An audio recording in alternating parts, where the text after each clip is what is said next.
look around this room right now and notice everything you can see that's brown, okay? Everything you can find, it's a test. Look all around, both sides of you, anything you see that's brown. People at home, look at that in your own room. What you see is brown. Okay, close your eyes. Okay. Tell me everything you just saw that was red. Now, obviously, you saw a lot more brown, didn't you? Yeah. Why? Because you're looking for it. Open your eyes. Now look for red.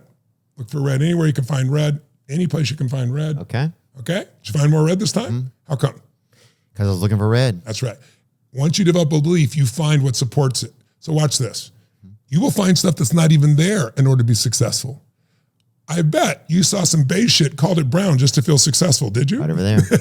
I bet you saw some things burgundy and called them red just so you could feel successful. I factored in some of those now and later. You see what I'm saying? If you think you're screwed up, you're messed up, you're going to find and you're going to color yourself that way. If you think someone else is a jerk, if you think they're your friend and they have a bad day, they have bad behavior, you're they're having a bad day.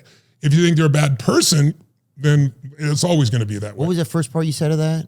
If you think... Whether you think it's true, whether you think it's not, it's going to be true for you. In other words, whatever you believe is self-evident. You reinforce what you believe. You found what you were looking for.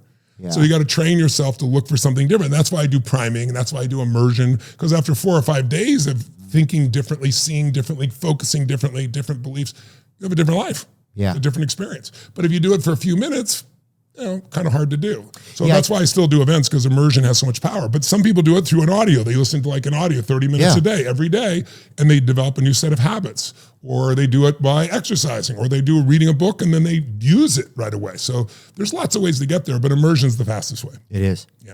And that's the fastest method. And you use it for yourself too? Of course. Yeah. It's like going to that class. Why am I still doing that? It's like, because you got to keep growing. And every time you make a new insight, it stacks on all the other good things. You can stack the negative and be overwhelmed, or you can stack the positive and feel this tremendous sense of momentum. And that's the other secret, momentum. You're getting momentum right now, it sounds like. Momentum is like you've ever watched a team and they're getting their butt kicked, and then somebody suddenly does something magical. They steal the ball, they do something, and boom, it creates a spark, and then the other team takes over, right? Momentum shifts everything.